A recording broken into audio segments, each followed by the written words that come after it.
Hey y'all, it's Poseidon, and we're here with episode 13 of the Poseidcast. You know how it goes. I'm your boy Poseidon, and we're going to be getting into some topics of conversations over here on the top right of your screen. So we're going to talk about one, originally why I love the FGC. Normally when I do these, I feel like I talk about like the kind of like the MK1 news that's kind of going on, usually in the competitive scene, but usually anything about the game as well, or sometimes. And then, so I'm going to start with the thing that's like personal to me, and then go into some of the more general topics, if you will. So we have that one. Then we're going to be talking about the new patch coming with Takeda, because we just got a huge update yesterday. I actually posted a video on my channel about that, so if you just want to see that, nothing else over here interests you at all, then you can go check out my most recent video before this one. And then we have, we're going to talk about EVO, because that's coming up like a week from today is going to be the first wave at 10 a.m. PST, so it's going to be like 1 a.m. or 1 p.m. for us ESTers, and you can do the math for the rest. I'm not going to do that for you.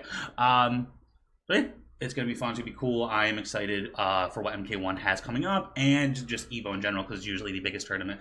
Second biggest, or 2 times bigger than the biggest MK1 tournament today. I've brought this up 1,000 times, and I'll bring it up again when I talk about EVO. Is the third topic. Okay. So we're going to talk about why I love the FGC. And I didn't prepare a story. So I'm just going to kind of speak from the heart, as weird as that is. And then, because I do a lot in the FGC, TOing, the content, the playing of the game, and then it's usually like a general thing. Like, I love Mortal Kombat. I love Super Smash Bros. But I'm just a fan of the FGC in general. Like, I can sit down and watch almost any fighting game. I can sit down and watch Guilty Gear, not really even understanding it, but being hype and kind of like understanding like the situations that lead to like hype moments. I can watch Street Fighter or Tekken, even though I don't really play those games or have very little experience in them, can still enjoy them. But so it's kind of like a general like FGC thing for me, although I do love Mortal Kombat, and that's generally where my passion is. And the reason I like the FGC and like Mortal Kombat in general, like one big thing is that it can bring like anyone from like any walk of life together. So there's people who just play Mortal Kombat, for example, who are lawyers, teachers, doctors, trashmen, fast food workers in college, some in high school. And it brings people from all ages and all walks of life. It brings them together, and they can commonly bond over this one thing where no other person really holds more like superiority over them. Not that I really have a problem with that in general, or feel like that's like a problem in our modern society. But it just like you play and you judge yourself based off of your skill in the game and how much you like the game, and your knowledge and just how you go about it, enjoy it. It just there's so many things that go into it. And it's just really cool that you can have all these different people that can bond, that could be mutually, that could be different, they could be different politically, and like I said, different in careers, they could have differing opinions, but they can come together and bond and enjoy each other's company because of this game. And you're able to play Mortal Kombat or any game in the FGC. And then we have these tournaments that you can do that bring on a whole different side, like the competitive side. Fighting game community, I guess there's no real instance of competition, but the FGC generally is synonymous with competing in the game. So generally, so like we have these events that you can play in, and some of them are online, and it's just like you get matched up and you play these like competitive matches that have a format that really does its best to honor like competitive integrity. Like like in Combat League, like you can run into people who like cheat. Maybe someone might be really far distance, they might be on Wi-Fi. You can reject people on Wi-Fi now, but it's just like if there's generally a connection problem in Combat League or something like that, like nothing's gonna be done about it. But in competition, it holds like competitive integrity, like trying to create the best environment so the person's skill can rise. And that could be the determining factor, and not things like luck or things outside factors. And it just creates this feeling of like just like competition. Sometimes it's friendly, sometimes it's full of malice. You can even see that, but it gives you something to look forward to. When I was younger and playing sports, there was this feeling of like, oh, it's like game day. Like you look forward to like all day. Like maybe you go to school and like you're thinking about the game, and then you get off school and then you're prepping, you're thinking about it. Maybe you chill a little bit, try to get in like a meditative state, and then you would go to your game, or maybe it was on the weekend. Sometimes you wake up and go. But there's just the feeling of game day that is generally harbored in competition, and because there's so many events, like I generally don't get that like, oh, it's game day feeling all the time, just because there's so many events all the time. But generally, when I go to like a big event, when I go to Combo Breaker or an EVO or a CEO, or I travel or go to like even a regional or even a local, usually offline, I almost always get that like game day feeling, and I think it's something that is uncommon to like anything else. Like you don't get that with work a lot of times, or maybe if you're really excited for something at work, you can kind of get that feeling. But it generally it's just really cool, and I enjoy it, and it's fun to push yourself, and it's nice because like after school, like once you graduate, especially as an adult, like you work your job, and maybe you want to get better at your job, but there's like you're not like learning, you're not like evolving yourself. Like maybe you are at your job, but like what I mean, there's generally a sense like you're not actively reading books, or you're not forced to, you're not getting taught, you're not getting lectured, you're not going to these classes that are geared towards helping you learn. You're kind of over that. So to have something that kind of like pushes you and tries to get you to the next level and tries to get you to like adapt, because that's a big thing that what fighting games are, is like it usually comes down to like people like to are attribute it to characters, and it has a lot to do with skill, but a lot of the skill is just being able to adapt to your opponent and be able to dissect their decision making in certain situations and create favorable situations for yourself with the character's options that your opponent has and you have. So, if your opponent is going for something, it's like, oh, after this string, they keep doing the same thing over and over again. You make a read on that, punish them for doing that, you get a full combo. And that's just like, that's pretty much what it comes down to, is, adapting and making reads and understanding what your opponent wants to go for. And that's what all fighting games are.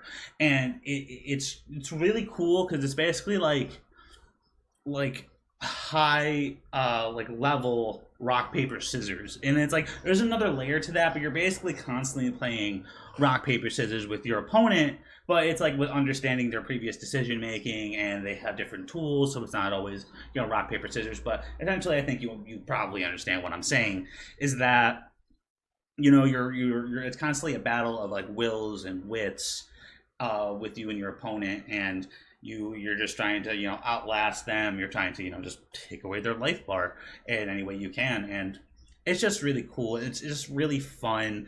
It's just really exciting and entertaining to get into the competitive aspect of that. So not even just playing and going to the competitions, but watching them as well. Like the more you start to understand about the game, whether you understand the frame data or you understand, the fact that it comes down to making adaptations or the mechanics of the game individually. And once you start to understand those, it almost becomes more entertaining to watch, because you just have this advanced understanding, and you understand, oh, this person went for this decision because they thought this was going to happen, or they thought their opponent was going to do this, and it did or didn't work out. And it's like, oh, because they had this amount of frame advantage, they went for this option. And it's like, and it just makes it that much more entertaining, and you can understand the person who's playing thought process and their decision making, which just adds a whole nother layer to the viewership experience and just makes it that much more fun to watch, to consume, and just being able to create an environment, because anyone can do it. Like there's so many, majority of events you'll go to are grassroots events. Like EVO, essentially, I mean, now it's owned by a big company, but it's like a grassroots event. Like there isn't a video game publisher that created EVO. It's its own event. And it's basically the grassroots of the people just decided they want to run big fighting game tournaments, and it's been going on for years and years, and it's one of the most prestigious, if not the most prestigious event. And if you top 8, at EVO, then you kind of live on in history as one of the best fighting game players of all time. And like you can create these environments yourself. You don't even you just need a system. You need a way of playing it. So you need a PC or a PlayStation or an Xbox. If you want to do a Switch, I don't think anyone has done that yet. You could be the first.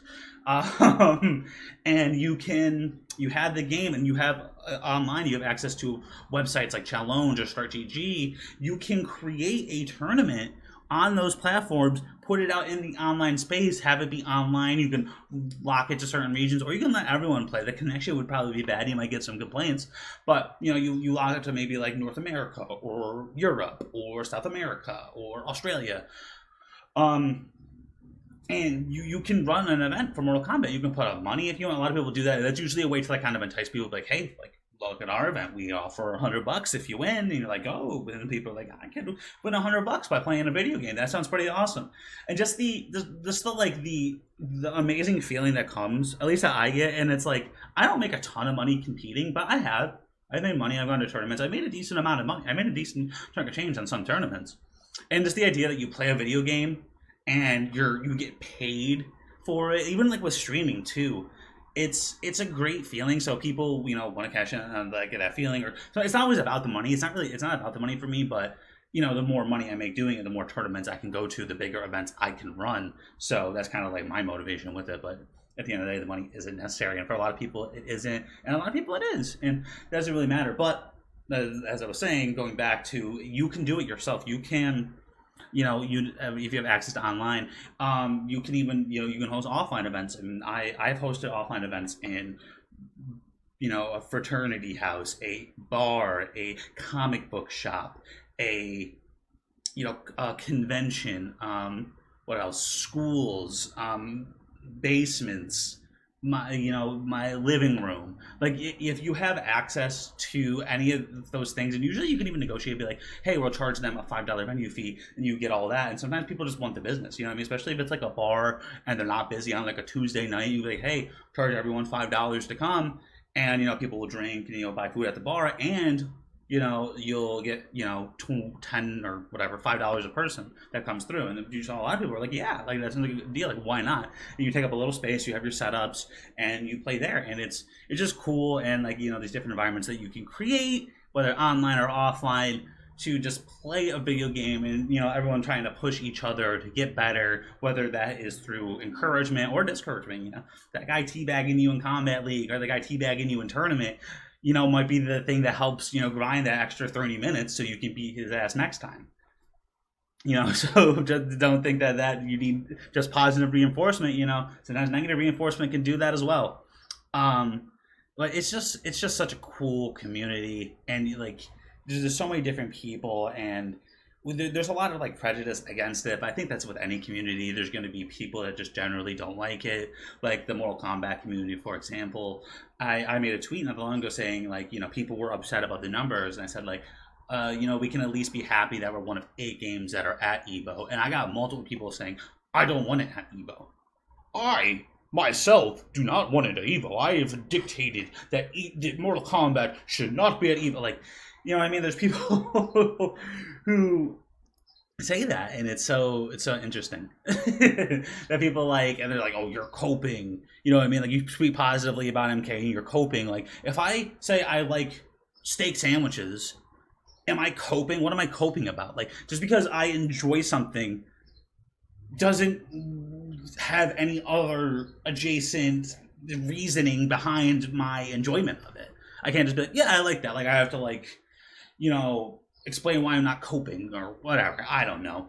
But the FGC is amazing. Mortal Kombat 1 is amazing. MK11 was amazing. In their own rights. MKX is amazing. Injustice 2 is amazing. I wish more people wanted to play MKX and compete. And I ran a couple tournaments, and I just think it would be amazing. Like, imagine if we could, MK1 majors, a lot of them also had MKX there, because everyone talks about how great MKX is, and people were still pushing that game. We still had top players going out and traveling to these events, because like, that's what happened with like Melee. It's like there was these events where there wasn't a lot of money on the line. You would travel, and maybe if you won, you broke even. But these people still went to these events because they wanted to compete, and then it also helped grow the scene to the point where now they can make a lot of money. And there's multiple pro players with big sponsors who make a lot of money playing Super Smash Bros. Melee. But it wasn't always like that, and it took people showing up when nothing was on the line to get there. Because like for example, when Ninja Killer has played in our event, he's played in a couple of our events, and those are still to this day our most viewed videos, besides like one which was just a clip of something weird happening in MK11. Like, our most viewed videos on Shirario TV are all Ninja Killer. So imagine like Ninja, Sonic, Tweety, Hayate all showed up to like a lot of these events, and we just got all this content out there, and we got to see these players play all the time and adapt to each other, try new characters, and push the game at a competitive level all the time. It would just push the scene over the top, or to a point. You know what I mean? But like, us with Shirario TV, we put all the money from our videos back into the tournament. So if we were able to get 10, 20, 30,000 views on a video, we just put that money right back into a tournament and run a bigger tournament with it. And it's kind of like the community feeds itself in that part. And when these people don't show up, it can be a little harder to do that because people start invalidating the integrity of those tournaments. People don't want to watch it as much. You're not seeing your favorite players or the best players. So there's a lot of reasoning and stuff that goes behind why people showing up is important. But I think I kind of got a little off topic. I love the FGC. It's amazing. We're going to go on to another topic. And that's a new patch that's coming to Mortal Kombat 1 when Takeda drops. So the weekend of EVO, people at EVO are actually going to be able to play Takeda before anyone else. I don't know. Did they come out with a solidified date for Takeda? Is it the 23rd or the 27th? Or something like that. But anyway, when Takeda does come out, we are getting a update that's looking like it's going to be potentially game-saving. And if you feel like the game needs to be saved, don't say it'll want to be saved. No, but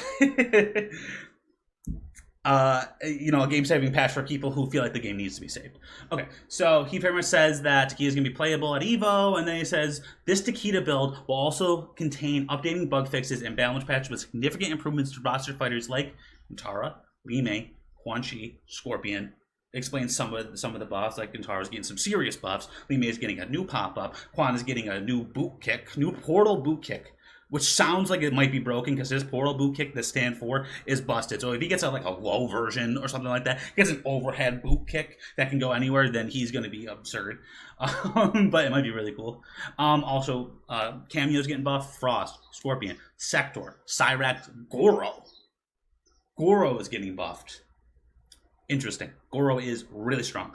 Goro's getting many new ambush cancel options. Cyrax getting bomb improvements. Bomb is already pretty good, so that move becomes more broken. And Cyrax might be a real game changer with a lot of set play. Sector missile improvements, so that might be crazy. Imagine if it actually tracks like it's supposed to. Imagine if you do Omni-Man dive bomb and it doesn't go 50 feet away from your opponent for no reason. Anyway, I'm not salty about Sector at all. Scorpion, new ambush moves. That's pretty cool. New ambush move. And Frost, new ambush move as well. So Frost could be crazy. Scorpion might be crazy. All these cameos could go to being absolutely bonkers. Much more buffs improved. Not listed here. So there's going to be a lot more buffs. They talked about the characters that they plan on buffing as well, or they said that needed the most love. So these characters are they might all receive significant buffs, which would be crazy. Garrus, Havoc, Shang Tsung, Sub-Zero, Quan Chi, Nitara. Nothing listed about the improvements that they're going to get, but said that they will be getting, or they should be getting something that they were the most talked about. Pretty much saying that, hey, we're listening, guys. We're listening to the community. Really, really cool stuff. I made a whole video just going over exactly what he said. I think that was my last. I already talked about that. Yeah. But the last video I made, if you go back to that one, you can see everything that he talked about, and I'm just gonna be talking about it. Said, we're listening to the feedback, and we put out a thing that what do you want to see from cameos more? Do you want to see more cameo fighters? Do you want to see more ambush moves from the cameo fighters, or do you want to see more special moves from the cameo fighters? Which I think special moves might be, what are they called? There's the ambush, and then there's the whatever. I don't know why I'm drawing a blank. But the special move, like they said, the summon move. And then they talked about how MK is still a top 20 selling game, which is cool, awesome for MK. I'm glad they're making their money. It's a great game.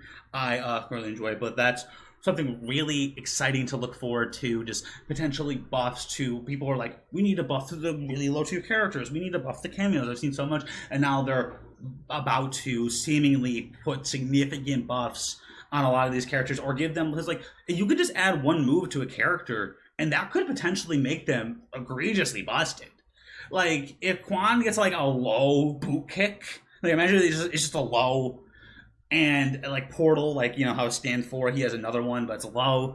That could be a game changer. And Quan might go to being a top 10 character. It could be insane or something like that. Or Frost ambush. Now the bomb orb is an ambush, so you can do your combo and then do the bomb orb, and then it goes into the combo, and then your reptile, so you go invisible, and then it could be crazy. The Sonya buff was really cool. I've really, really enjoyed that. I've been playing reptile Sonya, seeing a lot of people smoke Sonyas and stuff like that.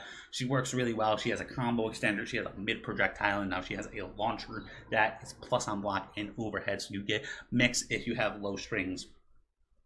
really, really cool stuff, and I expect to see that with these updates with the cameos and the characters. So yeah, I'm looking forward to that. I hope you guys are as well. Potentially game-saving stuff if you feel like the game needs to be saved, or just a refreshed take. They also talked about Comic-Con. There's going to be the announcement about season 2, so maybe new DLC characters. Like, it's a good time. It really is a good time to be a Mortal Kombat fan with the updates we're getting. In EVO, it really is the biggest tournament we've had for Mortal Kombat 1. This is the biggest tournament in years, like in terms of entrance count, and we were talking about it like it's like it's terrible and it's awful. Like, why did nobody show up? Like, this is the biggest tournament for Mortal Kombat in years. Like, the people who play the game show up. Like, what do you think? We're just gonna have more people that show up? I don't know, but we have double the biggest tournament. The biggest tournament was ECC 299. We have 299, and for Evo it's 645. So do the math. Double, over double. So what do you think? Like, people who compete at the game are gonna show up. You know what I mean? So, whatever. But anywho, getting into the last and final topic, EVO coming up this weekend, starting Friday, so a week from today, the 19th, Friday at 1 p.m. EST, going basically all day till the end, till they get the top 24. Top 24 is going to be on Saturday until the end of the tournament. They're going to go to top 6, and then top 6 probably going to be in some sort of arena or something, and they're going to do that. So that's going to all happen and be done. The tournament's going to be done by Saturday, like 4 o'clock. But not even that late. So, or that's when it starts. At least starts at 4 o'clock. So it'll be like night, but that's what it is. But I'm gonna go into a tweet that I made, and I'm gonna kind of talk and go over some of the competitive nature and some of the storylines and stuff that we should be looking out for. So yay, gonna be fun stuff. Good times all around. Let me just get it open right here. I'm gonna look at my tweet. So I said, who will win Mortal Kombat 1 at EVO? And then listed the top 16. So we're gonna go, and I would go out, I don't know if it's going out on a limb, but of these 16 players, I would say there's probably, and I don't mean to be mean or rude to anyone, but there's like a 95% chance that someone on this list of 16 players, the top 16 seeds, is going to be winning EVO. Unless someone comes out of nowhere. It has happened, and that's why I said 95. Someone could just come out of nowhere, or maybe someone's really been on the grind, or they just had the run of their life, and they could definitely, win EVO. But someone on this list is likely going to be the one that wins it, so I'm going to talk about some of the paths and stuff like that. So Sonic Fox likely is going to have to play Dialogue for winner side top 8, and that's such an interesting matchup because they have played such close sets. ECT, Game 5, Dialogue goes up 2-1, Sonic clutches it out. Combo Breaker, Game 5, Dialogue goes up 2-1, Sonic clutches it out yet again. But we shall see. Dialogue is getting close. Dialogue just won CEO, has won Texas Showdown, is winning tournaments. He believes in himself. He believes in his character. He's so confident. He plays with so much confidence. He just believes in himself. He's ready to go. He doesn't believe that anyone's better than him. He believes that he may be the best player in the world. He thinks he's going to win every tournament, and he has shown that he definitely has the ability to do that. I think that level of confidence is necessary against Sonic Fox, who is just so strong-willed and able to just win these tournaments over and over and over again. Proved it again at Final Combat. Goes into Combo Breaker, wins Skullgirls on Friday, wins the Skullgirls World Championship on Saturday, I'm pretty sure it was, and then still on that Saturday gets top 2, loses to one just before top 8, and then goes on a crazy losers run in MK and gets second place, losing to Nicholas, who's on fire and is looking like probably the second best player in the world. And then he shows up at Final Combat, or they show up at Final Combat, and crushes the competition. Well, crushed it kind of, but was kind of smoking fools. And won the tournament. It's just crazy that they're able to do this time and time again. So we'll see. I mean, Sonic definitely the favorite. Another top 8 qualifying match, winner side is going to be Nicholas versus Guy Exceptional. I don't know, because Nicholas plays Johnny, and I think he's probably going to still play Johnny against Guy Exceptional. And Guy, I mean, he had the Johnny pool at Final Combat, had Connie Mani, had Combat, had Scorpion Procs, right? Yeah, Scorpion Procs. So just had to play 3 of the best Johnnies in the world. Wasn't able to take a win on any of them. Did beat Mike Liu, so did get a win. And won last chance qualifier the day before, and that event was stacked to the brim. Agamotto I, Conqueror, Mari, El Gakoi, Gambler, Gur, won the tournament over all those players.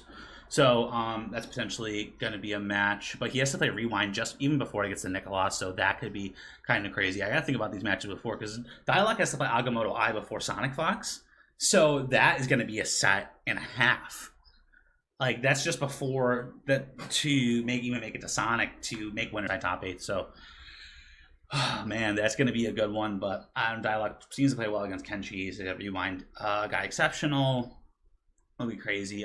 Gur versus Zeus. That's gonna be crazy. The winner of that goes on to fight Unjust, most likely. Zeus and Gur. Oh man, that's gonna be a good one. Zeus on the Ashra, which I'm assuming is a bad matchup for Garrus, because Garrus has an infinity losing matchups, I guess. I'm not 100% sure actually, but not infinity. I lied. But people say he's the bottom one character in the game, so I assume a character like Ashra, who plays MK1 super well, would do well against Garrus. But I mean, that's actually. No, it's not. Never mind. I lied. But Zeus, very good player. I think likely the slight favorite. Because he won Brazil. He won the qualifying flop for Brazil, and Brazil is the second best region for Mortal Kombat in the world. Region. I would say region. Country outside of the United States of America. So USA and then Brazil likely 1-2 in terms of Code MK. And Zeus won that region, won the qualifying spot, won over guy exceptional, Agamotto, Conqueror, Gustavo Page, Killer Genoc, who qualified through points, won that tournament over all those players and qualified. So he's very good. And then showed up to LCQ with Ashra in LCQ, Final Combat with Ashra, and almost made top 8. Very, very close. Okay, so we got Chocolate versus Javier, and the winner of that's likely going to fight Scorpion Prox. That'll be interesting. Johnny, potentially. These are just potential matchups. They might not happen. Johnny versus Scorpion, though, I think Javier would play. I think the Javier is probably the definitely a pretty decent sized favorite in that. Chocolate could do it, though. Chocolate is a very good player, and if he does that, we shall see. He showed up at LCQ. He showed up at Final Combat, and definitely played well. Didn't win any sets, but like winning just a single set in your Final Combat pool is like very difficult. Like, these players are absolutely insane. So to be like, oh, he didn't win anything, he's still a very good player. All right, so likely Gambler versus Scorpion Prox, the potential run back from Combo Breaker. Gambler went up 2-0 off stream, got reversed 3-0 to make top 8 at Combo Breaker. So Gambler can definitely do that, and if he's able to beat Scorpion Prox, Gambler could definitely be someone who wins that tournament. Scorpion Prox, though, is man, it's gonna be a good set. Scorpion Prox is still so solid, though. Like, hasn't been doing as good as Nicholas in this game, but losing that set, lost to Bandinos at Combo Breaker, lost to Sonic, goes to Final Combat, loses to Combat, loses to Unjust, and loses to Nicholas in kind of like a friendly kind of, we're not playing our main set. But he's just not looking as invincible as he looked in MK11. Still very, very strong. One of the best players in the world. Why is he the fourth? Okay, and then Kukoi versus Unjust. Oh man, that's gonna be a set that happens. I think so. I think these are the sets. Actually, why do I feel like that's not true? I feel like Mari has to play Sonic. Mike Liu plays one of them. I'm not sure if these are the exact matchups that are going to happen. I don't think Kukoi has to play Unjust, because I would have saw that on my thing. So I think I might have got a little screwed up there. But anywho, I'll talk about the top 8 matches. So let's just say Javier and let's say Zeus and Unjust win their previous sets, and that's some run back from Final Combat, and Zeus won that set. Unjust ended up getting the tiebreaker because Zeus lost a heartbreaking Game 5 to Brosiv, which gave Unjust the nod, even though they both went 2-2 in their pool. He had the tiebreaker. So this set, Zeus, won in a lifetime in sets against Unjust. So maybe he knows something about Unjust, or maybe that was just a fluke set, or whatever what happened. But that's going to be good, and that is the run back. Javier versus Scorpion Prox, run back from the Brazil Pro Con Grand Finals. Javier beat Nicholas at that tournament, and then when lost to Scorpion Prox in Grands, got second place. So that's going to be a really, really good set back and forth. I don't know who's going to win that one. I think Scorpion Prox probably will, but Javier definitely could and be winner's side top 8, and likely have to play Sonic, which would be a great set, because they played an online set, and EU to North America is a bit laggy, but there was a lot of controversy that happened with that set, and Javier won. I think said that. And yeah, so there's a lot of like back and forth on Twitter, and people were defending Sonic, and Javier uploaded the set like immediately to his YouTube, which is fair. If you beat Sonic Fox in tournament, you know, it's something that you're gonna be like, whoa, even though it's like, it's kind of the reason that Sonic Fox probably doesn't enter a lot of events, because he doesn't want to be constantly, you know, fished and have content made every time he loses, or every time they lose. I'm sorry. But yeah, those are the matchups that we're likely to see, and then in top 8, likely in that Sonic versus Scorpion Prox, Nicholas versus Unjust. Those would be some really, really good sets. Loser side, we're probably going to get Zeus potentially versus, or Javier potentially versus Dialogue, and then Zeus versus Guy Exceptional. Those should be really, really good matches potentially as well, if it's shaped up how it seeds, if chalk prevails. But yeah, guys, that's going to be EVO. I'm super excited, at least the top 16 portion of it, winner side, but there's going to be a ton of matches, a ton of pool matches. There's going to be upsets. This is likely not going to be the top 16 placers. There's going to be someone who was seeded lower, who's going to go on a big run. It happens every time. So we'll see what happens there. But that's going to be it for this episode of the Poseidcast. I hope you guys enjoyed it. It was a lot of fun, as always, to make this. Ranting on a bit, you know how it goes on the Poseidcast, but make sure to check out previous Poseidcast episodes. Thing will pop up towards the end of this video. Make sure to sub to the channel if you have not already. I work really hard, and all this money and stuff is going to go to help fuel me, you know, go to more tournaments, or help fuel, you know, the stream, or run to more tournaments and stuff. It's all going to go back basically into the FGC. So if you sub to the channel, it's completely free to do that. It'll help me a lot. Thank you all so much. Like and comment as well. Thank you all so much for watching, and I'll see you guys at the next video.